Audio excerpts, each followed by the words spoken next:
Welcome, listeners, to another interesting episode of the Scale podcast. Let's dive into the world of customer success. I'm delighted to be your host. I'm Mausmi Ambastha, founder and CEO at ZapScale, and I'm super thrilled to present our latest episode to you. Get ready for an enthralling discussion as we explore a topic that is bound to ignite your curiosity. Today, our focus revolves around the fascinating realm of mastering the art of customer journey mapping. And to discuss on this topic, we have a very special guest, Mike Sasaki. Mike is the Vice President of Customer Success at Emburse, a global leader in spend optimization that provides finance technologies and innovation for companies. Mike's role allows him to partner with customers to achieve their business objectives through optimal use of Emburse solutions. With over 15 years of experience in SaaS and customer success and having worked in companies like Oracle and Calidus Cloud, Mike has gained a significant experience in fostering strong customer relationships through value delivery. Welcome to Scale podcast, Mike. It's great to have you today. How are you doing? Yeah, I'm great. Thank you very much for having me, and thank you for all you do for the customer success community. It's very important that we have individuals like you that are bringing the different messages and the different voices to the masses in customer success. Thank you very much, Mike. I'm just trying to put a small drop in the huge ocean. And I think there are lots of people within customer success space that are trying really hard to, get the voices of all the customer success individuals heard across the board. Hopefully this this noise that we are making online will reach to the board, and we can already see CCOs becoming CEOs pretty soon. Absolutely. That would be my thought. If some board realizes that CCOs are also important and get that seat on the table, that would be amazing. I agree. So, Mike, before we delve into our topic, this is something I really like to ask each one of our guests. How did you land up in customer success? Yeah, so super interesting. I'm sure every CSM or customer success leader says this.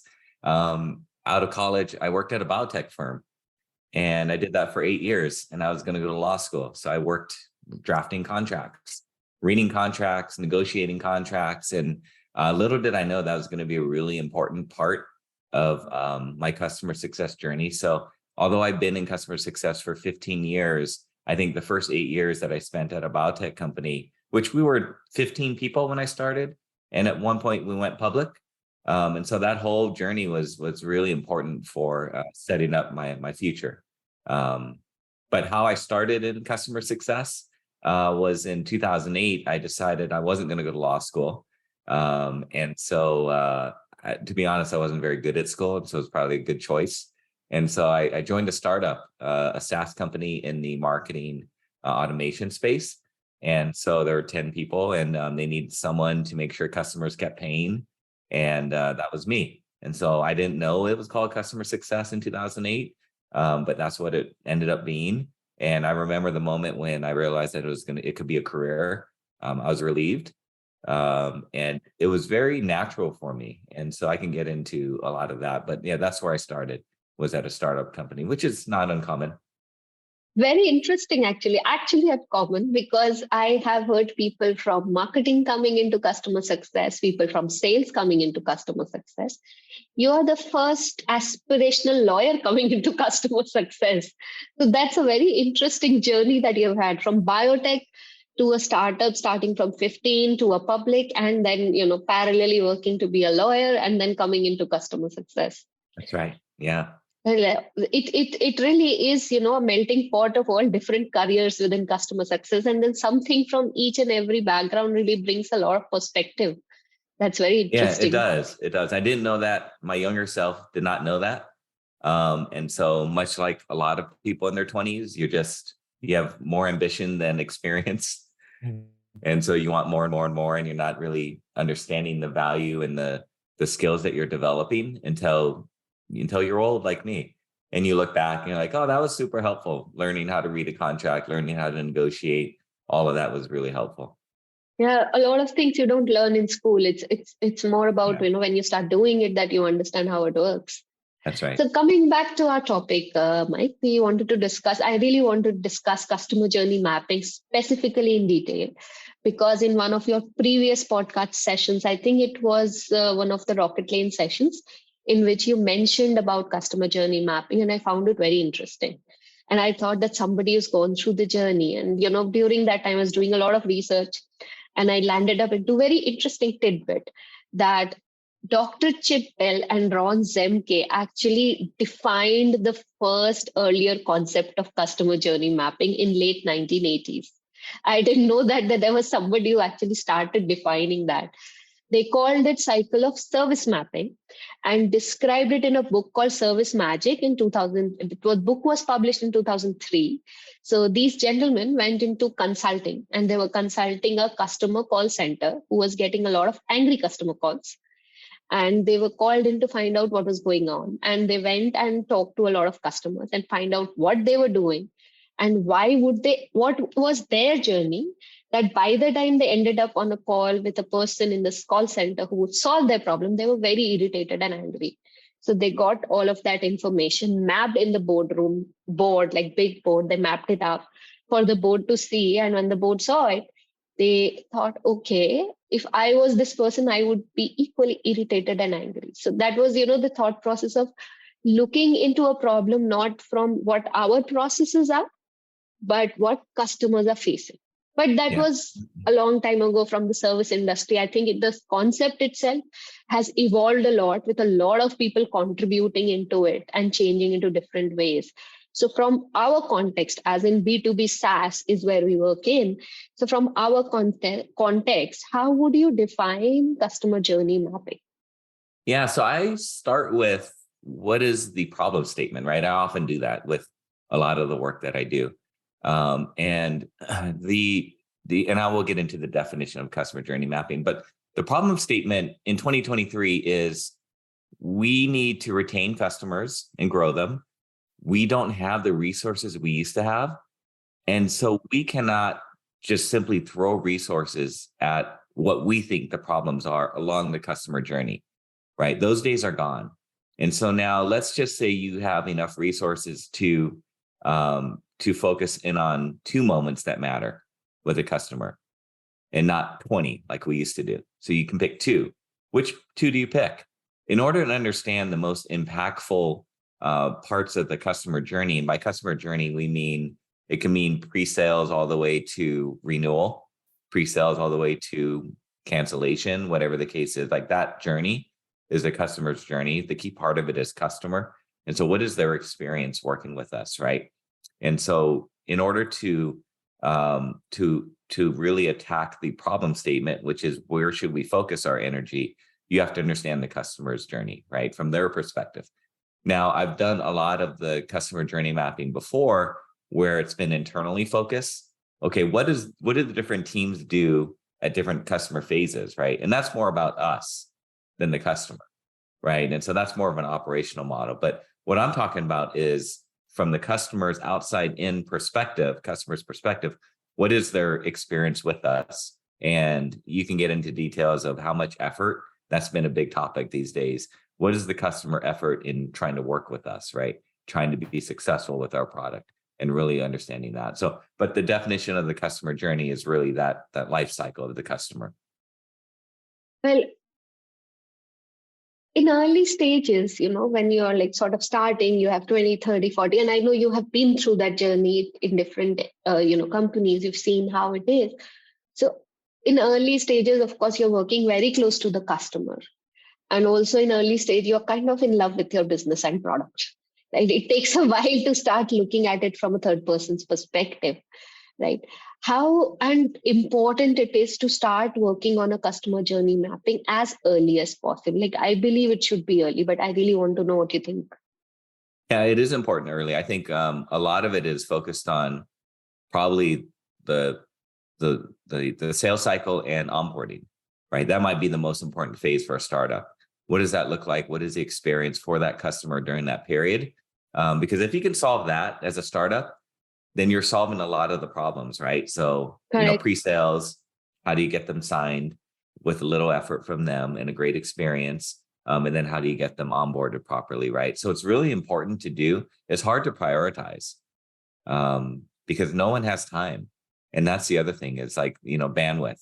Do you have time to do customer journey mapping and to put it in front of whatever else you need to do that's directly driving revenue? Because that's what it's all about as a startup is revenue, right? Yes, So how does yes. customer journey mapping tie into that?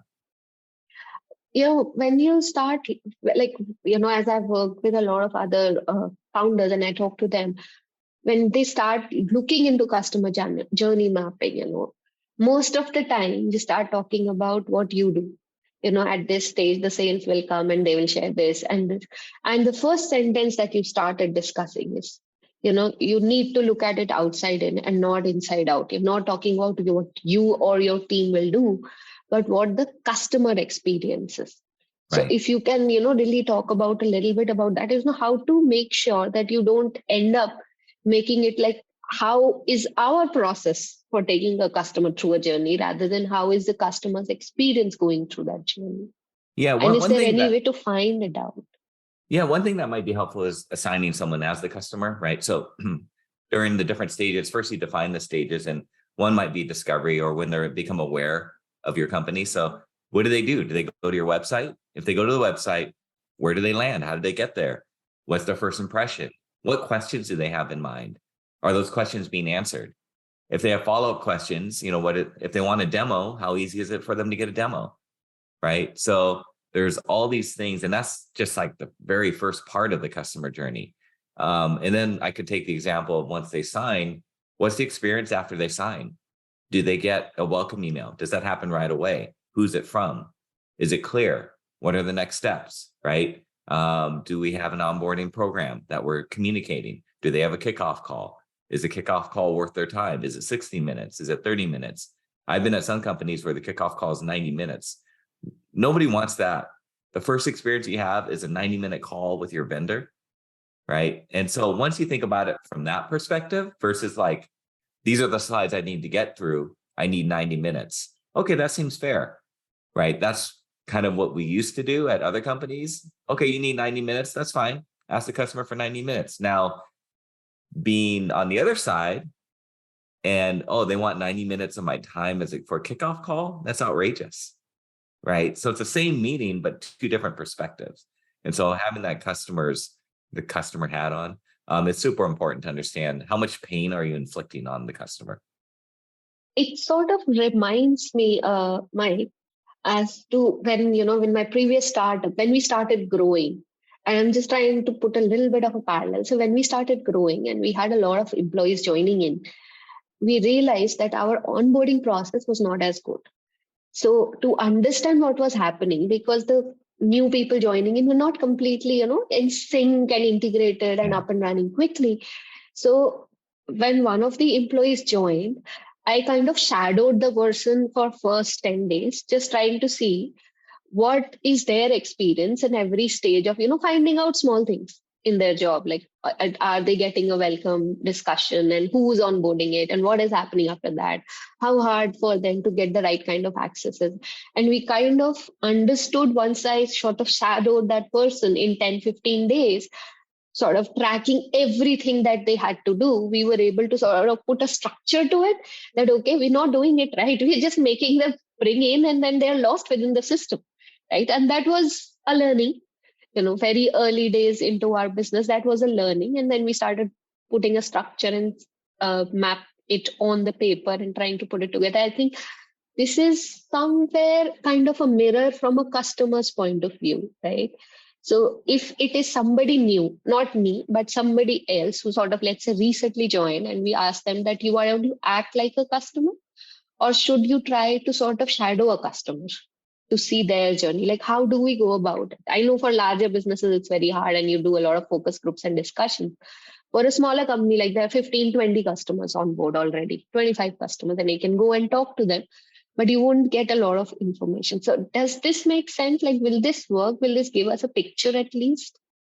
Yeah, I think one thing you touched on is really important, and any company can do this, especially a startup, is that if you just sit in as a customer or sit in on some meetings or understand what that journey looks like from the customer's perspective by shadowing, there's probably 3 things that are obvious that you need to fix, right? It's not like you need data and all this stuff. It becomes very obvious once you're in the customer's shoes, and you can easily say, wow, that doesn't make a lot of sense, right? That we're doing it that way. And so it becomes really obvious. In that way, it's easy. It's easy to get started. It's easy to get those insights. And that would be my recommendation for, especially for a startup, is just get started in trying to understand what the customer's journey from their perspective is. And that can be as simple as sitting in. And it's great for new customers to have that as part of their onboarding. I'm sorry, new employees as part of their onboarding program. And that's how you can create a very customer-centric company. I think it's really important that new employees sit in on what's it like to be a customer in a demo. What's it like to be a customer in onboarding, right? And then you can really understand how painful it truly is. And there's going to be 2 or 3 things that jump out as like, we can fix this. This part's easy. And it could be as simple as combining meetings. Why do we have 3 meetings? Why not just have one? And we can make it a really crisp meeting. That saves a lot of time and pain for the customer. That's a very interesting perspective. Make your early new employees sit through and act as a customer, shadow them, and see what they experience. Yeah. That course sort of not only gets your new employee understands the whole customer's perspective, you also get a lot of insight. That's a brilliant idea. And new employees also have they have an outside perspective. Yes. So they haven't yes, sat in this echo chamber of like, well, that's all of our ideas, so it must be good, right? They're coming in from the outside and they're like, this makes no sense. Why are you doing it this way, right? So I welcome those kind of comments. Yeah, that echo chamber is scary, actually, Dangerous. Because you're all super excited. Yes, we created this process. This process is awesome and we've done a great job. It's very hard to, look at it from, it's not good enough. It's not working. It's hard because everybody who's contributed sort of falls in love with the process and the product. At least and their how part. it's running. Yeah. Yeah. So how do you go about the process of creating a customer journey map? Like, just tell us in terms of like really assuming I'm an extremely dumb person, like starting with ABC, like how do I create a customer journey map? Yeah, it's if you have the resources, I would start with a third party that's done this and have a lot of recommendations there. Now, if you don't have the resources and you want to do it internally, it's great to do it in person. And you can simply start, or you could do it, you could use Miro or other types of tools that are more collaborative. You could do it virtual as well.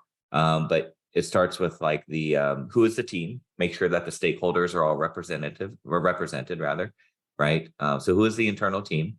Should have sales, implementation, onboarding, CSMs, customer support, maybe billing if billing touches the customer, right? So all of them need to be represented and put their faces on a board. These are the individuals, right? Who are the personas you work with at the customer? So you give them a name and a face, and you give them a persona. This is who they are. This is what they care about, right?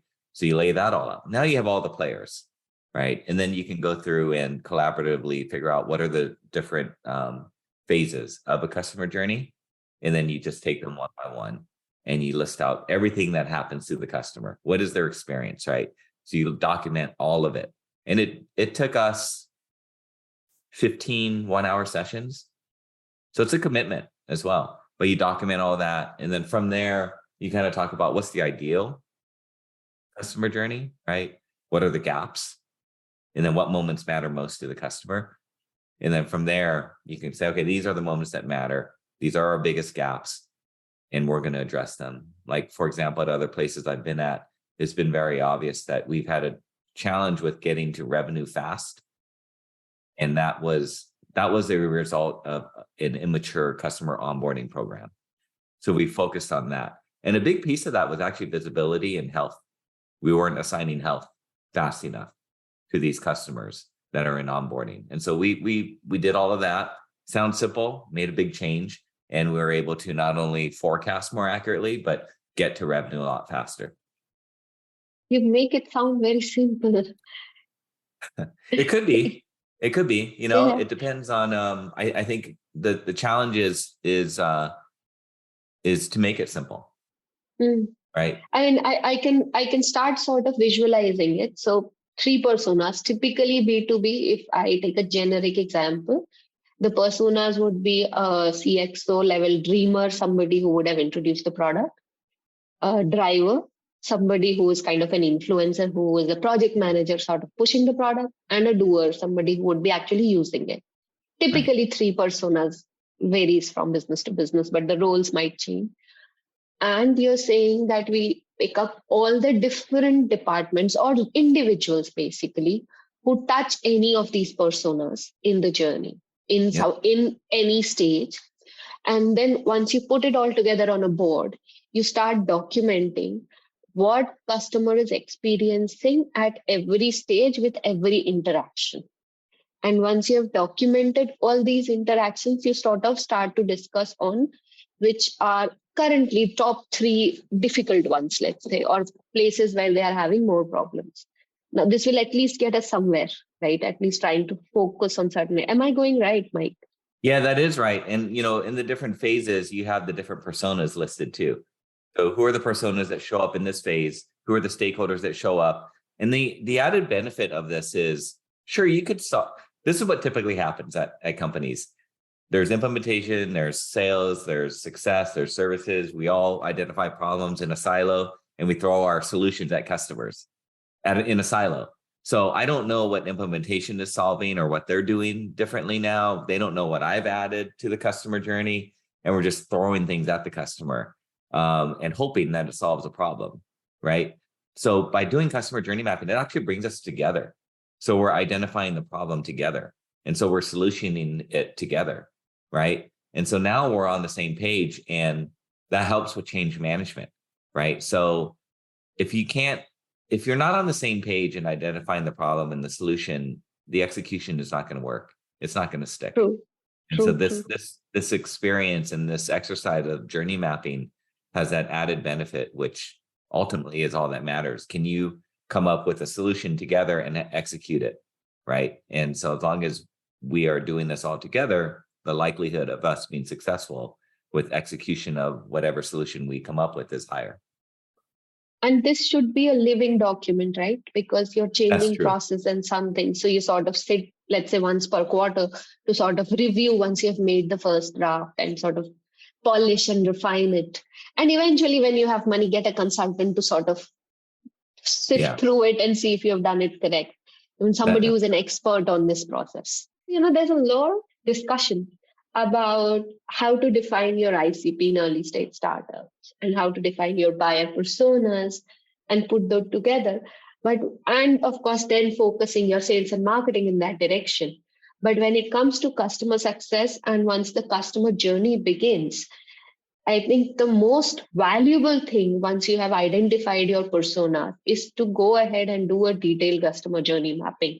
Otherwise, we don't know what the customer is experiencing in the business, right? And unless we know that, you are unable to actually improve anything in the process. You may be improving something, but we don't know what the real problem is for the customer in that journey. So yeah, I we think that invest so is, much in getting yeah, the customer signed, right? You talk about yes, there's so much investment there. And then once they're signed, it's like we do the bare minimum. And then we wonder why a customer churns, right? So you need to continue that investment, and you can actually use all the work and investment that you've done in pre-sales and continue it along, yes, right? yes. So you just have to have a mind shift of like the customer, we care about the customer after signing as well, Hmm. right? And so just extend that journey. So it's much longer. Yeah, it's most of the time once the customer signed, customer success, here's the customer, please do something. Don't Do make them something, go, yeah. make sure they don't go, do whatever you Right. need to. That's right. Yeah. And there's a lot that the handoffs are very important. And Yes. that's what the customer journey map will show too. Is like, and every time you do a customer journey mapping, the handoffs are weak. And so, but that's okay. It's an opportunity for us to improve. And so the handoffs are super important. That break that happens once the sales moves it over to customer success. And that, I think that handoff, if it is not smooth, it's a lot of surprise for the customer because they've been talking to somebody. Now they have to talk to someone else. And the whole story that they have already discussed with sales in certain ways, if it doesn't get translated, they sort of feel, okay, now I'm starting again from zero. I need to start the whole story and I need to tell them everything that we have a problem. And then customer success doesn't know what sales has communicated. And this is something that I faced in my previous startup as well, where this marriage was not working as smoothly as it's supposed to be. And the customer would feel like, sort of lost right after that change that used to happen. Yeah, typically what happens is customers very excited, they sign, and then implementation's just super rough, and they're down here, and then we try and build them back up. But you could just actually go like that, right? If you do it properly. And you have the resources to do it properly. It doesn't take much. So what are the most important phases that you feel within this customer journey map? Now, we're not talking about like all the way from, once the customer thought of buying and they start searching, but we're talking more from once they starting engaged with the sales and then the pre-sales and then customer success comes in once the deal is signed, or whichever, sometimes it comes early, depending on the kind of business. So what are the phases that you feel? Of course, onboarding would be one of them, I believe.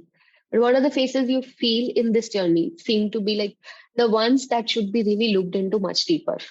Yeah, the number one thing is customer onboarding. That sets the trajectory. It's a lot of missed opportunities as well when not done properly. It's an opportunity because I've been a CSM where I've been single threaded, meaning I have one contact. It's the admin of the product, no power. During onboarding, you have the opportunity to become multi-threaded, where you can have an executive relationship, right? You can have the admin relationship. You could set expectations, and you could really start to manage and lead the customer in a way that is proactive. So I'll give you an example. Customer onboarding is super important in one way so that I can have that executive relationship, but not for them necessarily. It's helpful if they need to escalate, they can come to me. But often the customer's development team doesn't show up to meetings more often than anyone would talk about. And so I need to be able to escalate that to my executive counterpart at the customer. Hey, do you know your team's not showing up for meetings? It's unacceptable. We need them to show up. Other things are, we've had to do this before too. Me to the executive, do you know that your team is not following best practices? They're not going to see the results that you signed up for. I'm not saying they need to change, but you need to be aware of it. And they say, okay, I didn't know that they're not following best practices. And then they come back and they say, look, we're not going to follow best practices. It's first launch, but our expectations are lowered now. We understand the results are not going to be where we thought they would be when we signed the contract. We will get there, but not initially, right? And so that's a big difference, because if you don't have that, what happens? They launch, they don't hit their metrics, they pull the plug. Right. You sort of realign the expectation when it's not your fault. It's bound to happen, especially in B2B environment, right? Because when you're dealing with people who have been given this is a tool, you got to use it. Now, it takes a while for them to be motivated to see that this tool is going to help them and it's beneficial. The guy who's made a decision to buy has understood, but the person who actually has to use it, and especially the development team, it's kind of additional job for them, right? It's they change may or may management, not be right? Yeah, that becomes the customer success role. And it's like, here's your old process.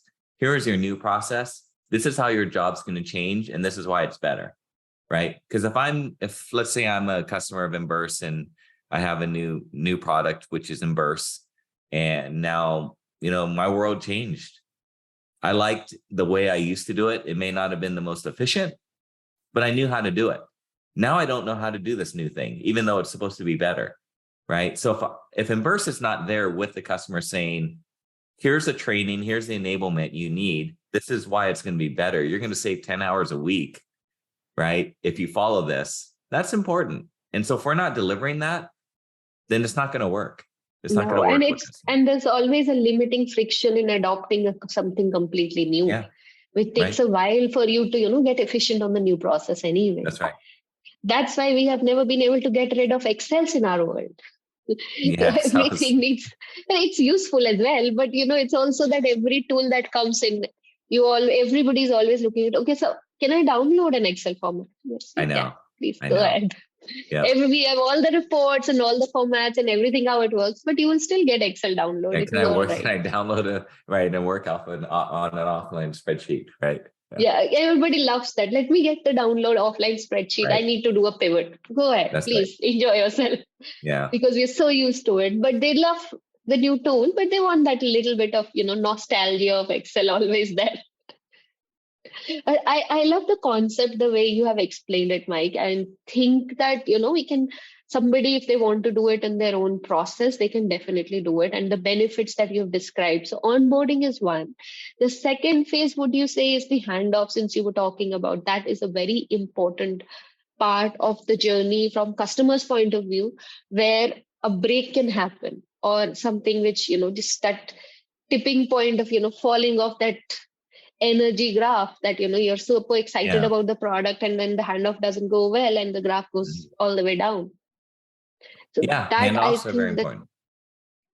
so in that perspective, like, have you seen like handoffs, how could we improve that? Like, some places I've seen that the CSM is brought pretty early, even before the deal is closed, sort of early days, a few meetings before that sort of get introduced.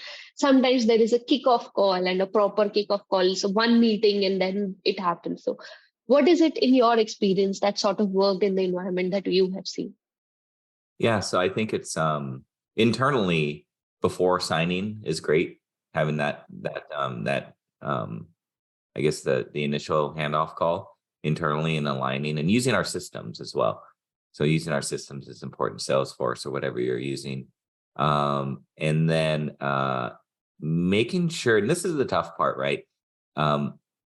Understanding what the verified outcomes or success criteria are, because customers don't know. A lot of times, depending on the industry, they don't know what success looks like. And so to have that expectation on the sales and pre-sales team, that they'll have that dialed in is unfair, I think. But being able to get to that point pretty quickly with the customer, so you understand their success criteria and how they're going to be measuring you, so you have a scorecard.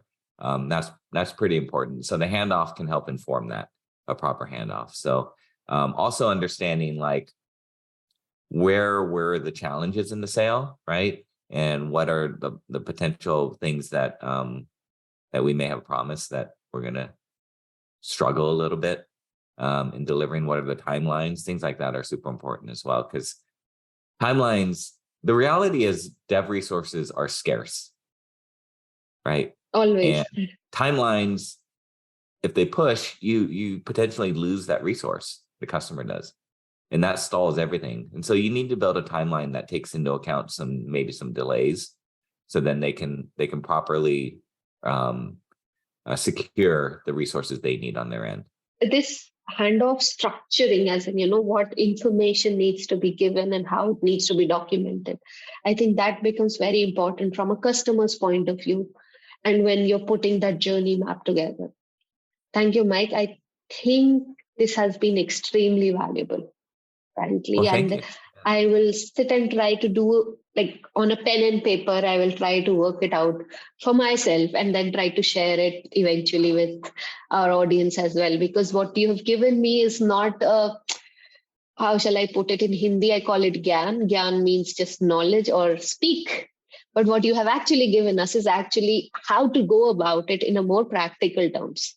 How to sit down and actually do it on pen and paper, and not just giving us strategic ideas of how to go about customer journey mapping. And therefore, this discussion has been so extremely valuable.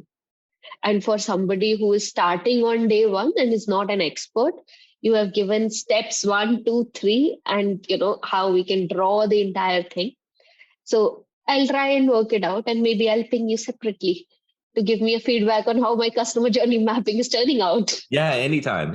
I know it's still, as much detail as I can go into, is still a bit abstract if you haven't done it before. But I think starting and trying is important. Yeah, I think the starting steps that you've given are extremely valuable. Okay, because there is so much written about customer journey mapping online, but when you read the article, it's hard to understand, like, what do I do in my business? Like, how do I go about it? It's sort of confusing. Now, in just last 30 minutes, you have detailed it in a very nice way from a CS perspective, especially, and that has been very helpful for us.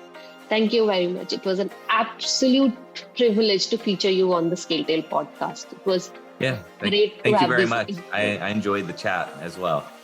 I appreciate I it. enjoy. Thanks, Mike. Your insights have undoubtedly enriched the knowledge of our listeners. Thank you for being part of today's podcast. We extend our gratitude to all our listeners who have tuned in. If you wish to connect with Mike on LinkedIn, you can find the link in the podcast description. And if you found this episode valuable, we encourage you to follow and subscribe to our podcast on various popular platforms. We have plenty more captivating content coming your way. Stay tuned for the next thrilling episode coming soon, so you can get more and more insights on practical things that you can implement from tomorrow. Thank you very much. Thank you, Mike. Thanks a lot for giving us your time. Of course. Thank you.